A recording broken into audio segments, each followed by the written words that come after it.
தாய் தமிழ் உறவுகளுக்கு வணக்கம். கத்தோலிக்கர்கள் பிற சபை ஜெபக்கூட்டங்களுக்கு செல்லலாமா? கத்தோலிக்கர்கள் பிற சபை ஜெபக்கூட்டங்களுக்கு செல்லலாமா என்ற தலைப்பில் இந்த காணொளியை நாம் காண்கிறோம். பொதுவாகவே கத்தோலிக்கர்கள் தங்களுடைய பாரம்பரியத்தின்படி வழிபாடு நடத்துபவர்கள். அவர்களுக்கென்று ஒரு பாரம்பரியம் உள்ளது, ஒரு கட்டுக்கோப்பான ஒரு அமைப்பு உள்ளது. அதாவது பங்கு அளவில், கோயில் அளவில் ஒரு அமைப்பு, வட்டார அளவில் ஒரு அமைப்பு, மறைமாவட்ட அளவில் ஒரு அமைப்பு, உலக அளவில் ஒரு அமைப்பு. பங்கு அளவில் பங்கு தந்தை தலைவராக உள்ளார், வட்டார அளவில் வட்டார அதிபர் தலைவராக உள்ளார், மறைமாவட்ட அளவில் பிஷப் தலைவராக உள்ளார், உலக அளவில் போப்பாண்டவர் தலைவராக உள்ளார். கத்தோலிக்க சபைக்கும் பிற சபைக்கும் ஒரு வித்தியாசம் என்னவென்று சொன்னால், பிற சபையினர் உருவங்களை வைத்து மரியாதை செய்வது கிடையாது. ஆனால் கத்தோலிக்கர்கள் உருவங்களுக்கு மரியாதை கொடுப்பார்கள், சுரூபங்களுக்கு மரியாதை கொடுப்பார்கள். கத்தோலிக்க திருச்சபையிலே அந்த பிறந்த குழந்தை ஞானஸ்நானம், திருமுழுக்கு, உறுதி பூசுதல், திருமணம், நோயில் பூசுதல் என்ற சடங்குகள் உள்ளன. அமைப்பு ரீதியாக இந்த கத்தோலிக்க திருச்சபை செயல்படுகிறது. ஆனால் இந்த பிற சபை அப்படி கிடையாது. யார் வேண்டுமானாலும் இப்போ சபை ஆரம்பிச்சுக்கிடுவாங்க. பைபிள் போய் ஒரு 2 வருஷம் கோர்ஸ் படிச்சுட்டு அப்படி ஏரியாக்குள்ளே போய் ஒரு கூரை போட்டுக்கிட்டு ஒரு சபையை ஆரம்பிச்சிருவாங்க. ஒரு 10 பேர் 20 பேர் விசுவாசிகளை சேர்த்து கூட்டம் நடத்துவாங்க. அதுக்கு பேர் சர்ச்சுன்னு சொல்லுவாங்க. அப்புறம் கூட்டம் அதிகமாச்சுன்னா கட்டடம் கட்டுவாங்க. அப்புறம் பிரான்ச்சு வைப்பாங்க. இதுதான் பிற சபை. இது அதை இண்டிபெண்டன்ட் சபைன்னு சொல்லுவாங்க. சுதேசி சபை. யாருடைய கட்டுப்பாட்டுக்கும் அவங்க கட்டுப்பட மாட்டாங்க, கட்டளைகளுக்கும் கட்டுப்பட மாட்டாங்க. இந்த படிச்சுட்டு வேலை இல்லாமல் இருக்கிறவர்கள் இவங்க இந்த பாஸ்டருக்கு படிச்சுட்டு இந்த மாதிரி சபைகளை ஆரம்பிக்கிறாங்க. அதில் வரக்கூடிய காணிக்கை எல்லாமே பாஸ்டருக்கு தான் சொந்தம். அவர் எண்ணி அவரே எடுத்துக்கிடுவார். அவர் குடும்ப செலவுக்கு வச்சுக்கிடுவார். கொஞ்சம் செலவை சபைக்கு பண்ணுவார். இதுதான் அங்கே ஓடிட்டுருக்கு. நிறைய விசுவாசிகள் வந்தால் அவருக்கு அதிக காணிக்கை வரும். அந்த பிற சபை சேர்ந்த கிறிஸ்தவர்கள் சும்மா இருக்க மாட்டாங்க. அவங்க வீட்டில் பக்கத்தில் ஜெபக்கூட்டம் நடத்துவாங்க. பக்கத்தில் குடியிருக்கவங்கள பார்த்து என்ன சொல்லுவாங்கன்னா, எங்கள் சர்ச்சுக்கு வாங்க, எங்கள் பாஸ்டர் நல்லா ப்ரேயர் பண்ணுவார், எங்கள் சர்ச்சில் அப்படியே வல்லமையுள்ள சர்ச்சு, ஆராதனை அப்படி இருக்கும், பாடல்கள்லாம் சூப்பராக இருக்கும், அப்படி பாட்டெல்லாம் பாடும்போது அப்படி பரிசுத்தாவியானவர் இறங்குவார் அப்படின்பாங்க. ஏதோ மற்ற கோயிலெல்லாம் பரிசுத்தாவியானவர் இறங்காத மாதிரி அவங்க கோயிலில் தான் பரிசுத்தாவியானவர் இறங்குற மாதிரி அவங்க சொல்லுவாங்க. எங்கள் பாஸ்டர் அழகாக ஜெபம் பண்ணுவார்.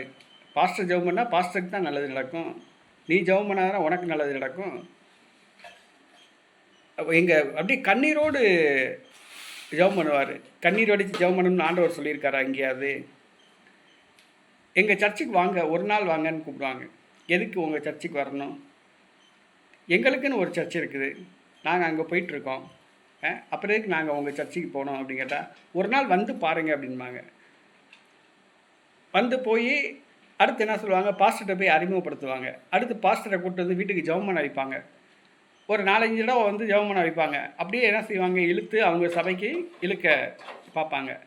இந்த கூட்டிகிட்டு போகிற அந்த பக்கத்து வீட்டுக்காரமாக பாஸ்டர்கிட்ட நல்ல பேர், நான் தான் அவங்கள கூட்டிகிட்டு வந்தேன் அப்படின்பாங்க.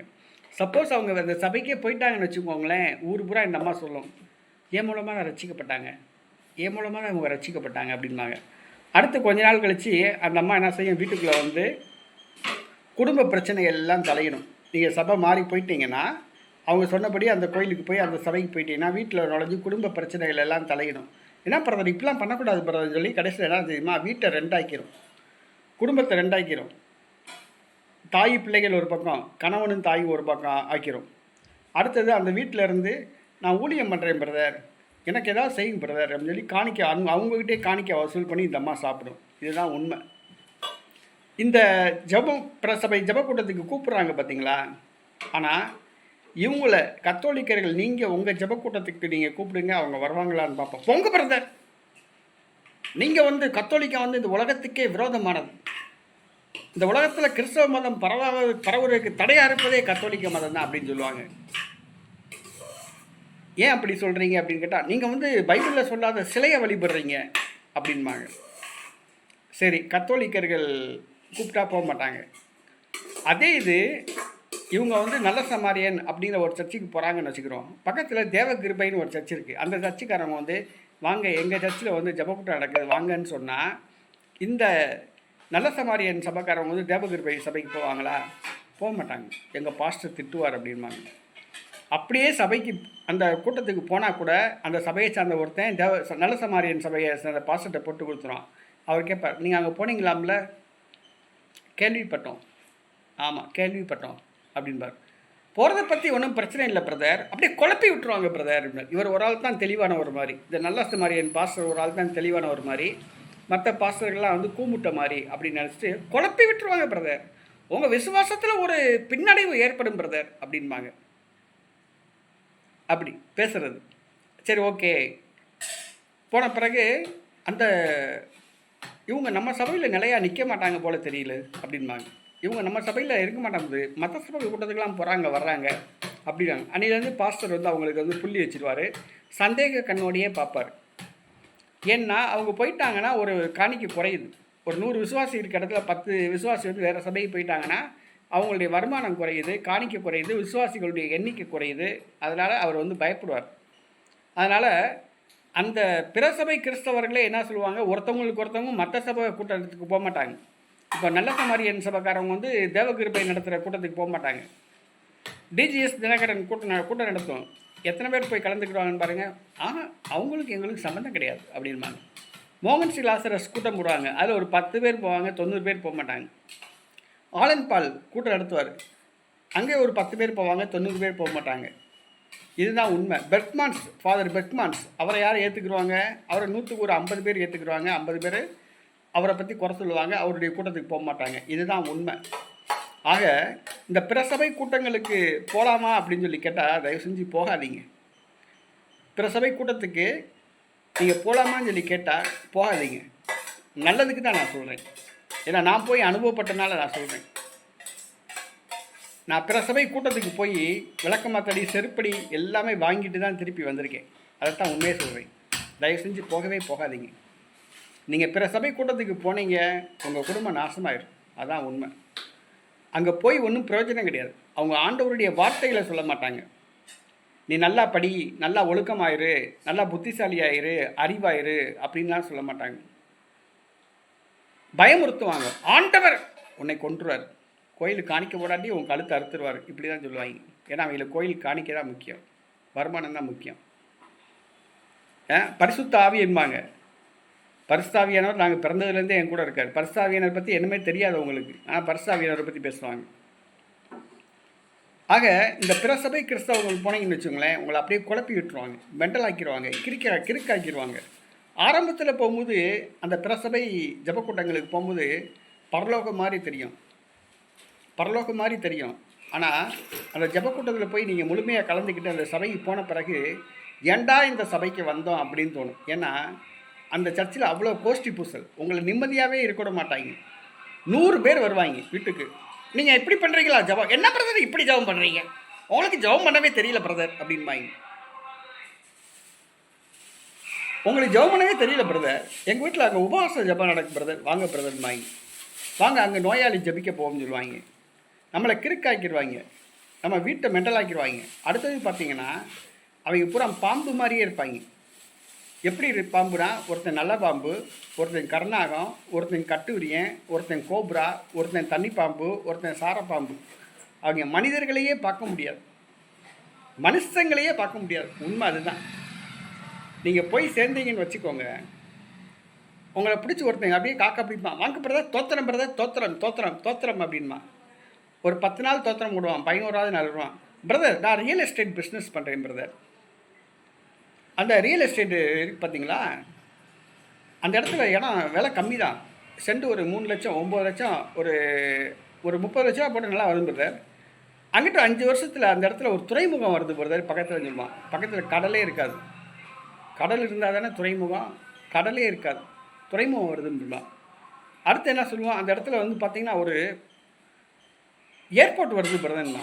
அது பெரிய காட்டுக்குள்ளே இருக்கும் இடம், தண்ணி இல்லாத ஏரியா, ஏர்போர்ட் வருது அப்படின்மா. அடுத்து ஒருத்தன் வருவான், இன்னும் ஒரு 10 நாள் பழகிட்டு நான் LIC agent brother. LIC policy super policy போட்டிருக்காங்க பிரதர். ஒரு 20 வருஷத்தில் உங்கள் பொண்ணு கல்யாணத்தை பற்றி கவலையே வேணாம், அந்த பாலிசியே உங்களை கல்யாணம் முடிச்சு கொடுத்துருவோம் உங்கள் பொண்ணு அப்படின்மா. அடுத்து என்ன செய்வான், மல்டி லெவல் மார்க்கெட்டிங் பண்ணுறோம் பிரதர். சூப்பர் பிரதர், உங்களுக்கு மாதம் வீட்டில் உட்காந்துக்கிட்டே 30,000 ரூபா சம்பாதிக்கலாம் அப்படின்மா. ஆக இந்த மாதிரி நிறைய வந்து குழப்பி விட்டுருவாங்க. தூரத்தில் பார்த்தோம்னா பரலோகம் வந்து பரலோகம் மாதிரி தெரியும், உள்ளே போனீங்கன்னு வச்சுக்கோங்க அது வந்து நரகம் மாதிரி தான்.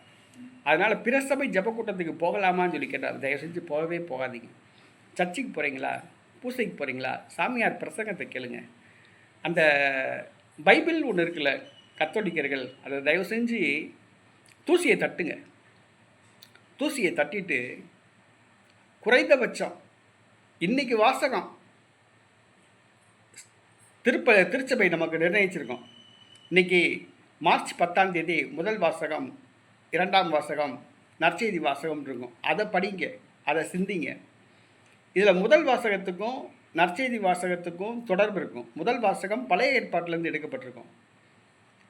நற்செய்தி வாசகம் புதிய ஏற்பாட்டிலேருந்து மார்க்கு, மத்தேயு, லூக்கா, யோவான் இதிலேருந்து எடுக்கப்பட்டிருக்கும். இந்த முதல் வாசகத்துக்கும் இந்த நற்செய்தி வாசகத்துக்கும் தொடர்பு இருக்கும். அது என்ன தொடர்புன்னு நீங்களே கண்டுபிடிச்சிருவீங்க பார்க்கும்போது. அதை நல்லா சிந்திங்க, அதை படிங்க. இதுதான் வாழ்க்கை. தயவு செஞ்சு பழைய ஏற்பாட்டில் போனீங்கன்னா, பழைய ஏற்பாட்டில் உங்களுக்கு அறிவுரை சொல்லக்கூடிய சீராக் ஞானம், நீதிமொழிகள் அதை படிங்க போதும். ரொம்ப கவலையாக இருந்தீங்களா, தாவீதின் சங்கீதம் இருக்குது, அதை எடுத்து படிங்க போதும். நற்செய்தியை படிங்க. அடுத்தது நற்செய்திக்கு பிறகு பவுல் எழுதிய திருமுகங்கள் இருக்குது, அந்த அறிவுரை பகுதி, கிறிஸ்தவ அறிவுரை பகுதி, அதை படிங்க. தயவு செஞ்சு குழம்பாதீங்க. கிறிஸ்தவம் வந்து மண்ணுலகை பொறுத்தவரை நீங்கள் தெய்வமாக வாழணும்னு நினைக்கல, மனுஷனாக வாழ்ந்தால் போதும் தான் நினைக்கிது. நல்ல மனுஷனாக, அன்புள்ள ஒரு மனிதனாக வாழ்ந்தால் போதும் தான் நினைக்கிது. தயவுசெய்து அன்புள்ள மனிதர்களாக வாழுங்க. இயேசுநாதர் என்ன சொல்கிறார், 10 கட்டளைகள் 2 கட்டளையில் அடங்கிருதுன்னு சொல்கிறார்.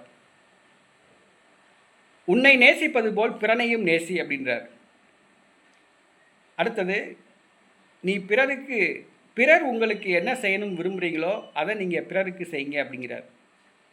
பிறர் உங்களுக்கு என்ன செய்யணும் விரும்புகிறீங்க, கண்ணை குத்தணும்னு நான் நினைப்பீங்க, என் கண்ணை அவன் குத்தணும்னு நினைப்பீங்களா? நினைக்க மாட்டீங்கல்ல. எனக்கு நல்லது செய்யணும், எனக்கு சாப்பாடு கொடுக்கணும், அவங்க வீட்டில் ஸ்நாக்ஸ் ஏதாவது செஞ்சாங்கன்னா எனக்கு கொஞ்சம் கொடுக்கணும்னு நினைப்பீங்கல்ல. அதே மாதிரி உங்கள் வீட்டில் ஸ்நாக்ஸ் செஞ்சீங்கன்னா அவங்களுக்கு போய் கொடுங்க. பிறர் உங்களுக்கு என்ன செய்யணும் விரும்புகிறீங்களோ அதை நீங்கள் அவங்களுக்கு செய்யுங்க. இந்த 2 கட்டளைகளில் அப்படியே 10 கட்டளை அடங்கிடுச்சின்னு சொல்கிறார். அந்த பழைய ஏற்பாட்டில் பிதா சொல்லியிருப்பார், கொன்றுவேன் அப்படின்னு இருப்பார், உன்னை கொன்றுவேன் அப்படின்பார். அதெல்லாம் பழைய ஏற்பாடு. பழைய ஏற்பாடெல்லாம் ஆண்டவர் இயேசு கிறிஸ்து கல்வாரியிலே முடிவுக்கு வந்துருச்சு. புதிய ஏற்பாடு, புதிய வாசல் திறந்திருக்கு. அந்த புதிய வாசலை புரிஞ்சுக்கோங்க. கோயிலுக்கு போங்க, பூசைக்கு போங்க, சாமியார் சொல்கிற அறிவுரைகளை கேளுங்க, பிரசங்கத்தை கேளுங்க, பைபிள் எடுத்து படிங்க, சிந்திங்க. நீங்களே படிங்க, சிந்திங்க. ஆவியானவரே, எனக்கு இந்த பைபிளுடைய அர்த்தங்கள் எனக்கு புரியலை, இந்த அர்த்தங்களை புரிஞ்சிக்க எனக்கு அறிவை தாரும், ஞானத்தை தாரும் கேளுங்க. கண்டிப்பாக உங்களுக்கு ஞானம் வரும், நல்லா புரிஞ்சுக்கிடுவீங்க. பைபிளை படிக்கணும்னு ஒரு வாஞ்சை வந்துட்டாலே ஆண்டவர் வந்து உங்களுக்கு அந்த ஞானத்தை தருவார். புரிஞ்சுக்கோங்க. அன்புள்ள மனிதர்களாய் வாழுங்க. இதுதான் கிறிஸ்தவம். தயவு செஞ்சு பிற சபை ஜபக்கூட்டங்களுக்கு போகாதீங்க. நான் பட்டு அழுந்துறனால நான் சொல்கிறேன், தயவு செஞ்சு பிற சபை ஜபக்கூட்டத்துக்கு போகவே போகாதீங்க.